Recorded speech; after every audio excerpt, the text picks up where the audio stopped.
Welcome to Forged in the Fires podcast with Fireman Rob. Being a fireman, father, veteran, husband, world record holder, and Ironman, he brings stories of experience to impact your life while challenging you to live it. What do you want from your life? Why do you want it? Are you willing to go through the challenges to get there? If you have the courage to take that first step, let this podcast be the catalyst to start your fire while you bring the resilience to make it continue to burn. Our lives are made up of moments called right nows. So let's get started. Forged in the Fires podcast with your host, Fireman Rob, begins now. Welcome back to Forged in the Fires podcast. I'm your host, Fireman Rob. Today's guest, he was dubbed Master of Success by the Wall Street Journal, listed as one of the top 10 life coaches to watch in 2021. He is an entrepreneur, an author, a podcast host, and a life and business transformation coach. Oh yeah, I forgot. Also, he's a speaker. Dan Mangena. That was a long intro. It's great to have you on. Thanks. Happy to be here. Well, I mean, all of those things. I mean, it's crazy to look back. I mean, is it crazy to look back at yourself and go, was he talking about me? Well, I always get really kind of a little bit cringy when I have to listen to all the stuff. To listen to all the things. It's like, can we hurry up and get to the conversation now, please? But a part of me is like, I'm really grateful for the opportunity to be of service in the way that I do get to be of service, and I do my best to focus on that bit that sits behind it, rather than all the, the stuff. Much easier. All the other stuff. I mean, it's great. It's great, and I love that you talk about abundance mindset. Tell me more about that meaning behind that abundance mindset, because I think it's so critical for individuals to have nowadays. Yeah, I mean, for me, abundance is all my needs being met, and yet in that space, I have sufficient overflow for me to be of contribution to others. Now, there's a bit more to the story, because it's not just my needs being met, it's my needs being met from a space of flow for me. And so if my needs are being met but I'm burnt out, that's not abundance, because I don't have an abundance of energy. If my needs are being met, I'm not necessarily burnt out, but I've got no time, then that's not a space of abundance. Abundance for me isn't just having a lot of money. There are a lot of very rich people who are not at all abundant, whether it's that they don't have relationships, they don't have connection, they don't have a depth of inner joy and meaning in what they do, or they don't have time, or it's costing them their health or relationships with their family. And there are people who have all of those other things, but they can't pay the bills. You're not abundant either. And I think it's imperative that we really look at this as a holistic approach. I love to bring people into a space of what I like to call like a 360-degree experience of abundance, showing up in every area of their life. I love that. It's so critical. And how many people do you think don't understand the power of that happiness or that abundance to be able to get there? I mean, when we start having this conversation about abundance, most people go straight to the money, right? And so there's this limited perspective on what it is. And then all of the judgments and stories that we have around money, like there's been a really big thing recently about, we have to tax the rich and the evil rich people who are taking over the world. And it's people that worked hard. Yeah, and it's really like sometimes uncomfortable for me. Like there's quite a big socialist movement in the UK, for example, and I've got dear friends that are really passionate about this activism against these rich people, these evil rich people. They're greedy, keeping all the monkey nuts or whatever. And it's like, or I just created a lot of value and I'm being remunerated for the value that I've created in the world. Right. And it's like all rich people either did it on the backs of the working class, It's like, all right, cool. And so what ends up happening is people end up rejecting and pushing back against a beautiful experience of abundance that could be theirs, because the money aspect is caught up in these judgment stories based on what may be a few people, maybe there's a few hundred, a few thousand of them, but not all of them. I suppose for me, I'm very blessed to be a part of some really great entrepreneurial communities and masterminds where, people are fabulously wealthy. I'm talking about 8 figures, 9 figures. I had the opportunity to hang out with Sir Richard Branson on his private island a few months ago, and he, he's got billions of dollars, Right. multiple $1 billion businesses. And he's one of the most loving, giving, cool people that you will ever meet, that loves to look after his employees and so on. So I think, yeah, just dropping these judgments and really stepping into a place of allowing ourselves to enjoy abundance on our terms, not based on how other people maybe have treated some of these aspects of abundance. It makes so much sense. I mean, a lot of it is tolerance and being able to be tolerant, to be able to understand like how hard you work to get to where you are. I mean, you talk about, you were diagnosed with Asperger's and losing everything twice before the age of 24. People will see that you have a 7-figure business, but they don't see that everything that went into that. Yeah. What was that journey like? Because, take me back to when you lost everything twice. I mean, so the first time I lost everything, I just turned 20, and I found out quite brutally that I didn't have the right licensing for the way that my business was structured. And so the government literally came in and said, "Yep, we're going to take all of that." Wow. So that was like one day I'm trying to start being sensible. I was opening up an ISA and, doing all these really grown up, sensible things. And then literally within 48 hours, you're in court with the government saying, sorry, you can't have any of this money because you didn't have the right licensing. Sorry, it's gone. And at the time, I was still untested by life and I had the arrogance of youth, which was good and bad at the same time. The reason why it was good was because I was kind of unfazed by the fact that happened. And I just went off and said, okay, I'm just going to go and create again. And I went off and it took me about a year and a half and I had money again. And yet I tried to be clever and I put things in other people's names, but I didn't have the experience. I was very naive. And so not understanding that and the way that things go, everything got stolen. Right. And so it was kind of brutal the second time. It took me really into rock bottom and, I went into a really, really, really dark place. And the only reason why that dark place didn't go all the way into a suicide attempt is just because I felt like such a loser at the time that I thought if I try to commit suicide, I'm going to fail and I'm going to be the loser that couldn't even do that on top of anything else. And so, yeah, it was quite a journey, but it was a journey that took me to where I am today. And one of the points that really allowed me to make the transition into the work that I do now was truly recognizing that it was the path through all of these things that brought me to the joyful life that I have today. It was the experiences of those things. It was the humility that came from those hits and the wisdom that came from making my way out of them with a lot of help that brought me to being the person I am today. That's amazing. And I love in one of your posts, you have the truth hurts. And it does. It does. It's not something, sometimes people don't like to live in reality, and kind of going back to that, all the people who have wealth, who have, gained wealth are not bad people. And that truth hurts. Yeah, it does, because now the excuse is that maybe that we've got, or that we've given ourselves, that, oh, I can't do it because I don't want to be one of those people. Those kind of fall away. And so it's an identity challenge issue more than anything else. Like, I have to face a challenge to my identity that the stories that I've been carrying and that I've been running my life on aren't necessarily true. That's wow. Yeah, that's so true. And you also talk about the emotional state and kind of the mindset is the key to your future.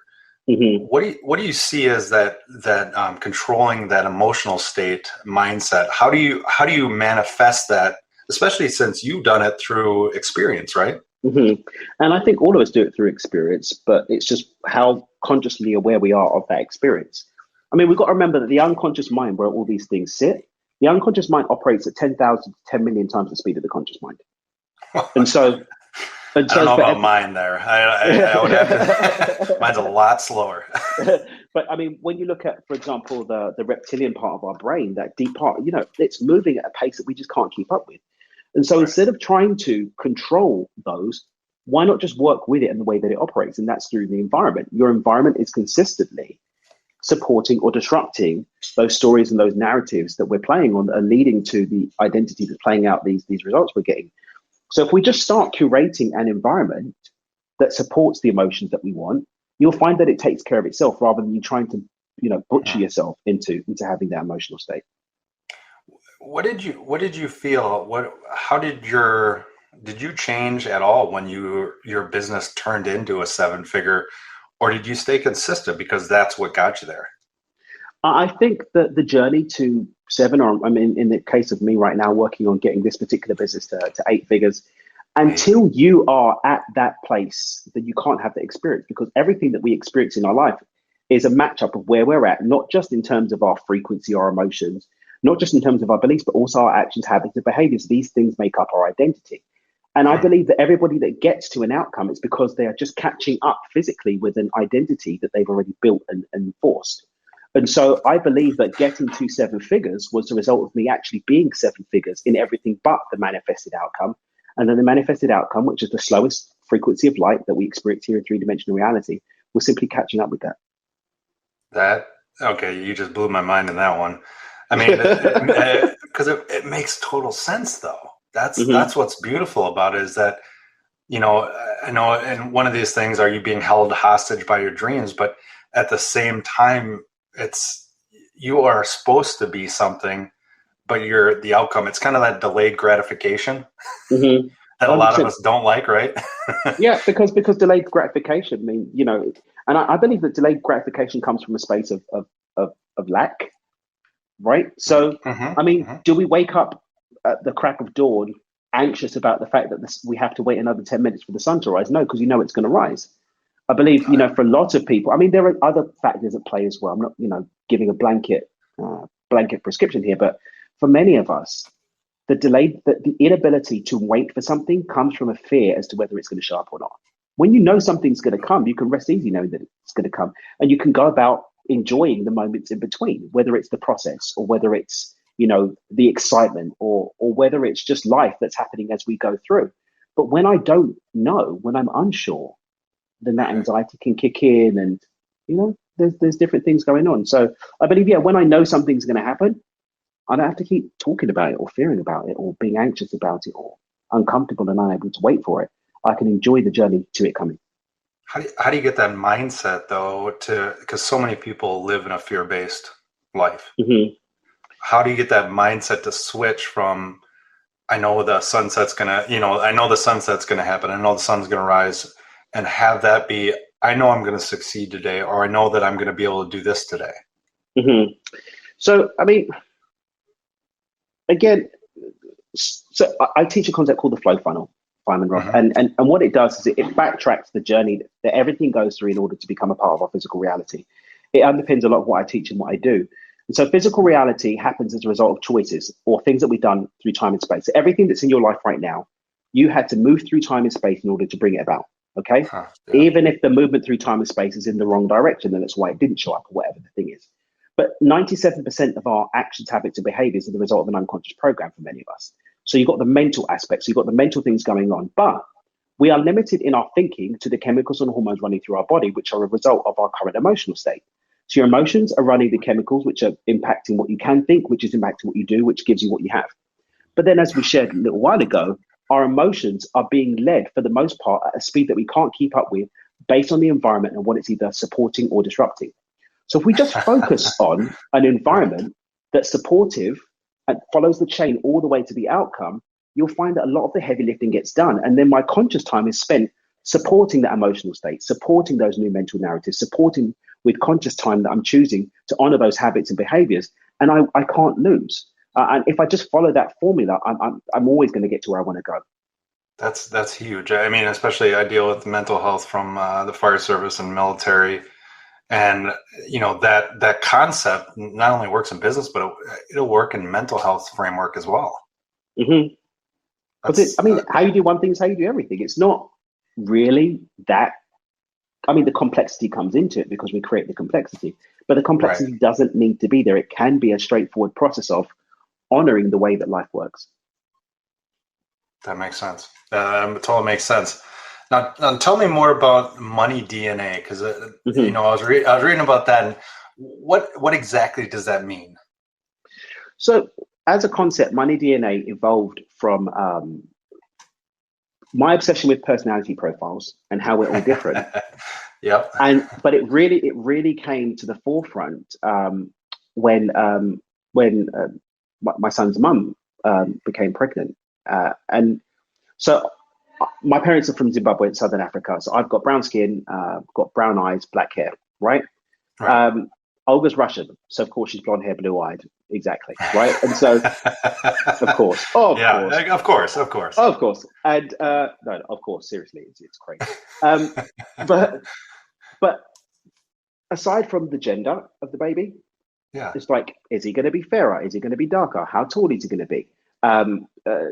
His Uncle Max is tall. My family tend to be a little bit more average height, So like, right. What's his hair color going to be? Is it going to be straight? Is it going to be curly? Because the mix of the genetic code creates this kind of really big open landscape as to what the possibilities are. And yet, there's nothing that either of us could do to change what that landscape could be. Olga really wanted him to have blue eyes. But there's no amount of poking or wishing or praying, because at the point of inception, the DNA had matched up, and what he was going to be is what he was going to be. And as now he's been born, we found out he's a boy. He's born. See the pictures. Thank you. And he's got. We live in Mexico, so he probably could be the tan, but he's got a very deep caramel skin. He's got blonde hair that's really curly when it grows out, and a little bit more straight when it's short. He's got brown eyes, and he looks a lot like me, right? Right. But there's nothing that we had to do that. And when I started to look at this flow funnel and how it matched up with just the way that things evolve into what we experience in our life, all of our financial situations is also right now being experienced as the love child of identity, of thoughts, feelings, proclivities, and all of these habits and behaviors that we've already done. We're experiencing today the fruits of what we planted before, even if we weren't conscious to it. And I break that down into 5 pillars that cover these areas that I found over my time of 22 years being in personal development, my time over the last 5 years of supporting people around this stuff. These 5 pillars, which if optimized and a conscious relationship is brought to them, we can essentially have a designer baby of our financial situation going forward, and a much more pleasant experience in how we do it. And that's Money DNA. How can I be in flow with exactly what I want in my finances so that I can have more with doing less? Oh, that's huge. And it's such a great analogy, like with your child, putting it in the same thing as that financial DNA. I mean, it makes sense. And how, obviously everybody always asks, well, did you utilize this for yourself? Do you utilize this? It's exactly how I run my business. I mean, we do multiple 6 figures a month in our business right now. And I work generally less than 10 hours a week. Now, I was away for 7 weeks. And so, I had some interviews that I didn't do and some calls. And so this week and next week, I'm probably working 16 or 17 hours. But even the work that I do doesn't feel like work. That's awesome. Right. And so, you can have a whole lot of flow in your business, a whole lot of flow in your life, because Money DNA moves beyond just business, because it's how we flow through life, full stop. Just by honoring where your flow exists and to diving into that. Wow. Yeah, no, that makes total sense. So make sure you go to dreamwithdan.com. That's going to be we're going to find a lot of things. Where else can they find more information on you, Dan? I think go to dreamwithdan.com. I probably post on LinkedIn 4 or 5 times a week. I'm also very active on Instagram with my stories daily and stuff. And I go live a few times a week, just sharing different things. But I think if they go to dreamwithdan.com, they'll be able to find what resonates with them. We've got a free resource page. I've got my blog. I also write for Entrepreneur Magazine. You can find me on there. I probably publish 2 or 3 times a month in Entrepreneur Magazine. But yeah, dreamwithdan.com is a central place to find all of that.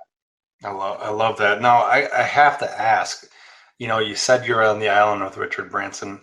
What was that experience like? What did that kind of give you as a takeaway? So, I was as part of a mastermind called Maverick 1000. Shout out to Yannick and Sophia if you guys are tuning in.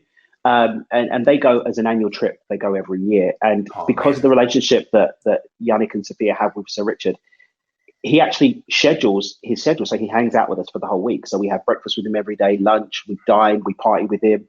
I got to sip champagne in the hot tub next to Richard Branson on his private island talking about life. And I had a lot of one-on-one time with him as well because we were playing chess. But it was really learning the philosophy of someone he's got 400 plus companies, right? Wow. And he's got like, if you try to sit and talk with him about business or his takeover of this or his crushing of that, he gets bored and walks away. You sit and talk to him about what you're passionate about world issues, about your family, about his family. You can sit and have as much of his time as you want. And it just really, really reframed about what the important things are and how important it is to really, really be super duper intentional about how you relate to those things that are important to you. That's a powerful statement from somebody, like you said. I mean, that many companies, that many experiences in business, but yet focuses on family and life and what is the meaning of it. Being a contribution, adding to the world in a real way. Those are the things that are important. Yeah, no, that totally makes sense. And, as you're going forward in your transforming lives, what is the biggest thing that it brings you as a coach, as an influencer, to be able to kind of fuel you? Because I've seen a lot of influencers. It's tough being that impact person for so many other people. What does it bring to you to be able to fuel yourself to continue to go forward? I really focus on just filling up myself and doing what I'm here to do, and then just being in integrity with what I share with people about that journey, and just stick with that. Like I'm not trying to be an influencer. I'm not trying to be like a famous person or whatever. I'm focused on doing what I really feel called to do, which is to bring this message to as many people as possible to change lives. The byproduct of that has been, being on TV and, all this kind of stuff. But that's not what's important to me. I'm not doing it because I want to be famous. I didn't come to do this work because I had a hole that I was trying to fill. I was living my best life before I came to do this work. But there's something more here for me, and I focus on that. That's very well put, because you've written a lot of books too. As far as being able to help people to understand. Tell me more about the first book that you wrote and how that came to be, because So the first book that I wrote, actually, I just wrote a book because I really was so the first book was supposed to be Stepping Beyond Intention, which is actually my third book. And it's a book that I got a book deal earlier this year. We're republishing that book this year under Simon & Schuster's. But it was meant to be my first book. But after years, I just kept putting it off and making a big deal out of it. And so the first book that got published was me. I just sat down and I realized, dude, we're in a stuck state. We need to just pop the cherry on this. And so I sat down and I looked at everything I know.